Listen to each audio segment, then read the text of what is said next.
مسلم league نون کے رہنما Maryam Nawaz Punjab house میں پریس کانفرنس کر رہی ہیں۔ کویسچنز تھے جو میں نے 3 دن میں آنسر کیے، اور اس میں 126 کویسچنز جو تھے وہ ٹیکنیکل تھے، لیگل تھے، جن کے لیگل آنسرز تھے۔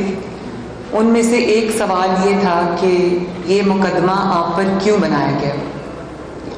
آلموسٹ آخری سوال تھا یہ کہ یہ مقدمہ آپ پر کیوں بنایا گیا، جس کا جواب میں نے عدالت میں پڑھا، اور وہ میں آج قوم کے سامنے، آپ کے سامنے دوبارہ پڑھنا چاہتی ہوں۔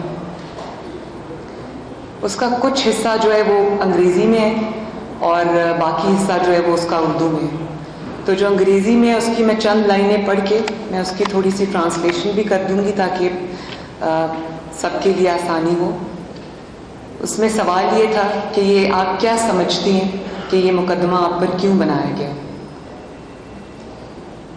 تو despite not figuring anywhere in Supreme Court's judgment dated April 20th, 2017, the reason I was dragged into the case finds its origin in will teach a lesson mindset that has threatened, harassed, and victimized those who refused to accept the excesses, those who showed courage to stand up to injustice, and those who have dared to question the rotten, entrenched practice of bringing elected prime ministers to their knees on one pretext or the other, be it religion, corruption, or even Ghaddari allegations, defiling them, disgracing them, harassing them, pressurizing them into submission should they attempt to exercise or exert their authority conferred upon them by the Constitution of Islamic Republic of Pakistan. اس کا مطلب یہ ہے کہ جب supreme court کا پہلا Panama case جو جب چلا تو اس کا جو پہلا ججمنٹ آئی، پہلا ورڈکٹ آیا، اس میں یہی تمام ثبوت تھے سپریم کورٹ کے پاس۔ بڑا کمپریہنسو اس کے اوپر مقدمہ چلا، ڈیٹیلڈ، جس میں ایک ایک چیز کھنگالی گئی، ایک ایک چیز سامنے لائی گئی، اور ایک ایک ثبوت جو اب نیب کورٹ میں بھی پیش ہوا وہ سپریم کورٹ میں پیش ہوا، اور اس پہ سوال جواب ہوئے۔ میرے وکیل نے کیس فائٹ کیا، جواب دیے، اور باوجود اس کے کہ یہ تمام ثبوت تب بھی موجود تھے، یہ تمام سوال تب بھی موجود تھے، تو جو سپریم کورٹ کا پہلا ڈیسیجن آیا اس میں میرا کہیں ذکر تک بھی نہیں تھا۔ تو پھر اچانک ایسا کیا ہوا کہ جے آئی ٹی میں مجھے انوالو کر لیا گیا، اور اس میں مجھے بلایا، سوال جواب ہوئے، اور اس کے بعد میرے پہ کیسز بنائے گئے۔ تو اس کا جواب صرف ایک ہی ہے میرے پاس، اور وہ یہ ہے کہ یہ اس کا تعلق اس مائنڈ سیٹ سے ہے جو کہتا ہے کہ آپ کو سبق سکھائیں گے، اور جو تھریٹن کرتا ہے، دھمکیاں دیتا ہے، اور پریشرائز کرتا ہے الیکٹڈ پرائم منسٹرز کو، اور ان کو چکانے کی پوری کوشش کرتا ہے اگر وہ اپنے جو ان کی کانسٹیٹیوشنل اتھارٹی ہے جو ان کو آئین پاکستان نے دی ہے، اگر وہ اس کو ایگزرٹ کرنے کی کوشش کریں۔ تو یہاں سے میرے پہ جو بنائے گئے مقدمات ہیں ان کا آغاز ہوتا ہے۔ میرے بیان کا جو دوسرا حصہ تھا جو میں نے کورٹ میں کل پڑھا وہ یہ تھا کہ اپنے والد کی طرح میں بھی جانتی ہوں کہ مجھے اس مقدمے میں کیوں الجھایا گیا، مجھے کیوں واٹس ایپ کالز والی جے آئی ٹی کے سامنے بار بار پیش ہونا پڑا۔ ایک دفعہ میں پیش ہوئی تھی، بار بار تو نہیں، مگر ایک پیش ہونا پڑا، وہی کچھ گھنٹے پہ محیط تھی میری پیشی۔ میں جانتی ہوں کہ یہ ریفرنسز مجھ پر کیوں قائم کیے گئے۔ مجھے معلوم ہے کہ 70 سے زائد پیشیاں میں کیوں بھگت چکی ہوں، اور یہ سلسلہ آج تک کیوں جاری ہے؟ مجھے یہ بھی معلوم ہے کہ کینسر جیسے مرض میں مبتلا اپنی ماں سے مجھے کیوں دور رہنا پڑ رہا ہے۔ میں یہ بھی جانتی ہوں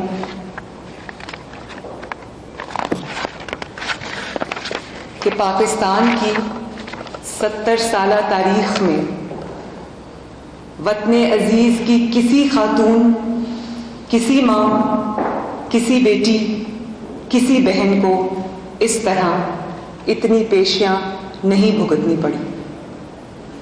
میرا قصور یہ نہیں کہ میں نے کوئی بدعنوانی کی، کسی کرپشن میں ملوث ہوئی، کوئی چوری کی یا کوئی ڈاکہ ڈالا۔ میں تو کبھی کسی سرکاری عہدے پر فائز بھی نہیں رہی۔ میرا قصور یہ ہے کہ میں محمد نواز شریف کی بیٹی ہوں۔ میرا قصور یہ ہے کہ میری رگوں میں محمد نواز شریف کا لہو ہوتا ہے۔ قصور یہ ہے کہ پاکستان کی تمام بہادر اور قابل فخر بیٹیوں کی طرح میں ڈٹ کر اپنے باپ کے ساتھ کھڑی ہوں۔ میرا قصور یہ ہے کہ میں اپنے باپ کو حق پر سمجھتی ہوں۔ میرا قصور یہ بھی ہے کہ میں اپنے باپ کے بیانیے کے ساتھ کھڑی ہوں۔ مجھے معلوم ہے کہ مجھے اس مقدمے میں اور ان ریفرنسز میں الجھانے کی ایک بڑی وجہ یہ بھی ہے کہ میرے والد کے اعصاب پر دباؤ ڈالا جائے۔ منصوبہ ساز جانتے ہیں کہ باپ بیٹی کا رشتہ کتنا نازک ہوتا ہے۔ ان کا خیال تھا کہ کسی دباؤ میں نہ آنے والا نواز شریف، ہر جبر کے سامنے سینہ تان کر کھڑا ہو جانے والا نواز شریف، تنی ہوئی بندوقوں کے سائے میں اعلان کرنے والا نواز شریف کہ مجھے مار دو مگر میں استعفیٰ نہیں دوں گا، دنیا بھر کی دھمکیوں اور لالچ کو ٹھکرا کر ملک کو ایٹمی طاقت بنانے والا نواز شریف، پوری جرت سے پرویز مشرف کے ظلم سہنے والا نواز شریف، سوچا گیا، منصوبہ بنایا گیا کہ فولاد کا دل رکھنے والے نواز شریف کو صرف ایک ہی طریقے سے جھکایا جا سکتا ہے کہ اس کی بیٹی پر مقدمے بناؤ، اس کی بیٹی کو GIT کے سامنے لاؤ، اس کی بیٹی کو عدالتوں اور کچہریوں میں گھسیٹو۔ وہ ایک محبت کرنے والا روایتی مشرقی باپ ہے۔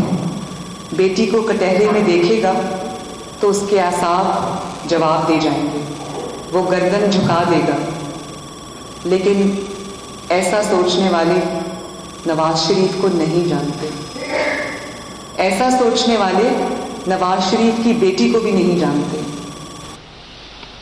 میرا باپ 70 سال کی بیماریوں کے خلاف جہاد کا پرچم لے کر میدان میں نکلا ہے، عوام کی حاکمیت کا پرچم لے کر میدان میں نکلا ہے، عوام کے حقوق کا پرچم لے کر میدان میں نکلا ہے، ووٹ کو عزت دو کا پرچم دے کر میدان میں نکلا ہے۔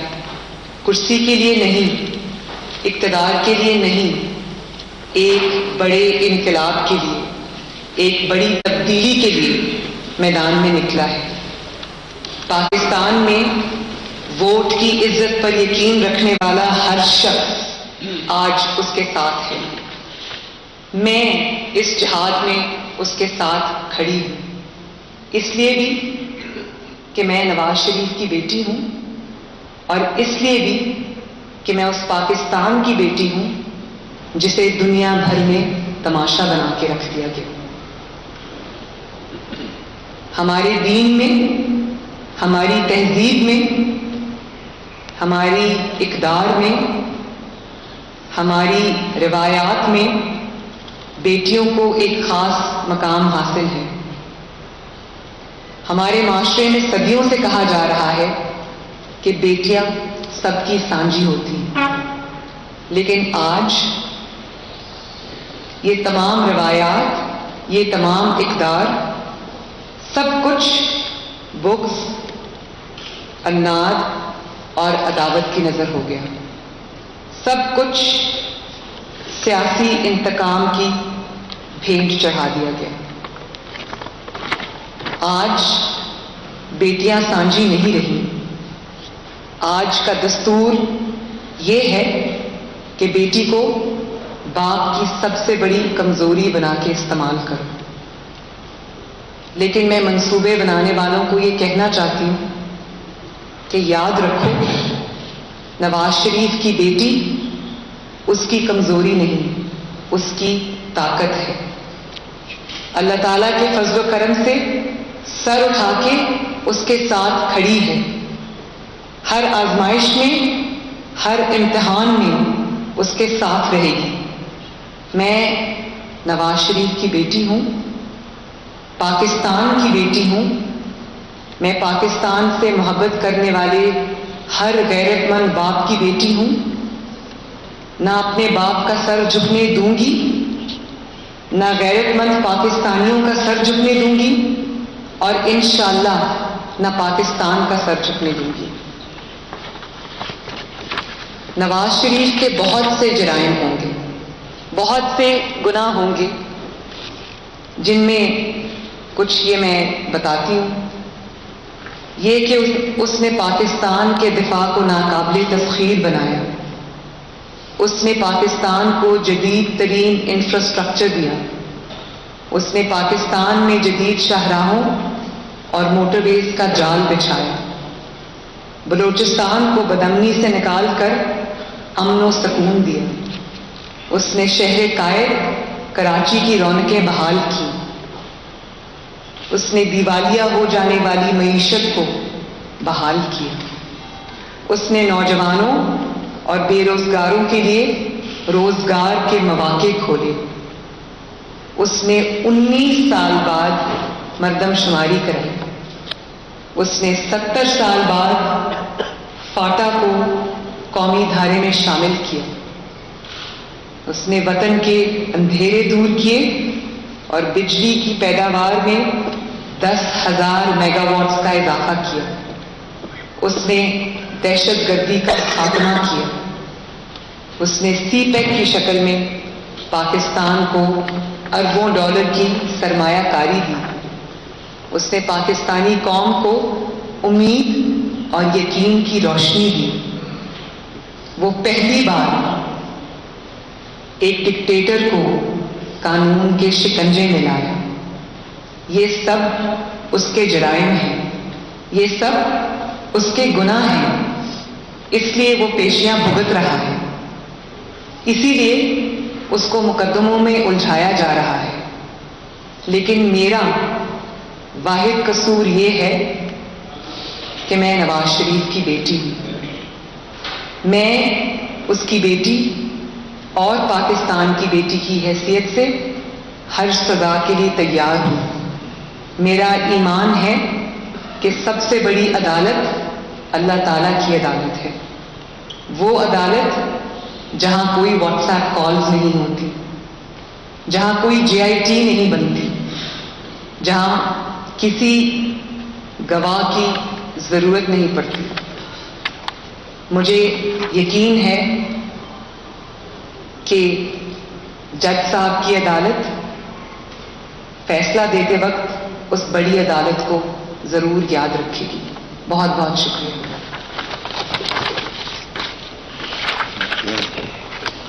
Thank you very much. میں سوال انشاءاللہ پھر کبھی ضرور لوں گی، آج مجھے صرف اپنی اسٹیٹمنٹ پڑھ کے سنانی تھی۔ آپ سب کا بہت بہت شکریہ۔